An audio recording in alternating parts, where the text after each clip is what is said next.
Good morning mga kamanokis. Welcome na naman tayo sa atong bagong vlog. No?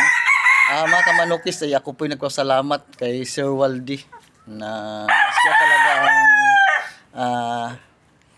pinahiram niya ako po na palagaan ng mga manok dahil doon sa dati kong ilagaan ng manok ay kinukuha na po at saka kinukuha ng may-ari. Hindi na tayo pwede mag-alaga doon, kaya nga ako wala na akong alagaan ng manok, kaya nga matagal na rin akong hindi nakapag-vlog kasi masyado akong busy. Ngayon mga kamanokis ay pinahiram tayo ng area dito kamanokis. Kailangan pa naman to kamanokis ay ayusin, pero at least yung iba malagyan na ibang manok unti-unti. Pero dati kasi ting manukan din po. Pero ngayon magsimula din tayo sa pag-alaga ng manok, dahil pag-alaga ng manok kamanokis ay yan, dahil bago yung mga manukan natin, may bago din tayong pinahiram sa akin na materialis. Ito po, sweater. Tingnan nyo kamanokis. Yan. Yan kamanokis. Yan. Yan ang pinahiram natin kamanokis. Sweater.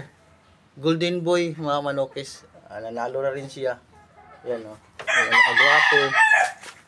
Yan, yung manok na yan. Yan ang ating broodcock. Yan ang ating broodcock mga kamanokis ngayon. Sweater, golden boy, sweater. Kaya nga, yun papare sa aking mga blocks. At saka yung blocks ko, nandito rin ang mga blocks ko. No? Ito yung manukan ng mga manokis. Hindi pa talaga naayos. Hindi pa na ayos yung area. Kailangan talaga linisan. Ito po ay 2 unit. Saka maganda to dahil may up and down nito bahay ito mga kamanokis. Ito rin mga manokis. Bahay po to. Bali 2 area. Mayroon taas. Mayroon taas. Kaya nga, hindi tayo medyo maganda yung pagmamalak natin dito manokis dahil sa ano natin, no, dahil sa magandang area. Basta yung area na to ayusin muna. Ito po yung pangalawang nating broodcock na manokis. Ito to. Yan, yung blocks natin. Yan ang pangalawang broodcock natin. Kaya antay kaunti lang. Ito itong manok dati yun dito. May manok dito. Ito na mag-alaga. Medyo malawak ito, siguro makapasok ito sa basta marami, medyo 20 siguro na manok. Kaya nga ayusin natin.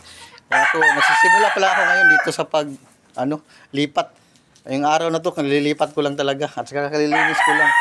Dandanin ko lang to paglinis para maayos ang lahat. Hindi na ako maganda din tingnan yung pagmanok, no.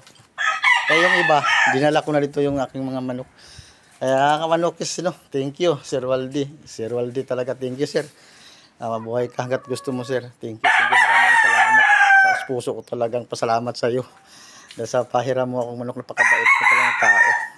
Thank you, thank you.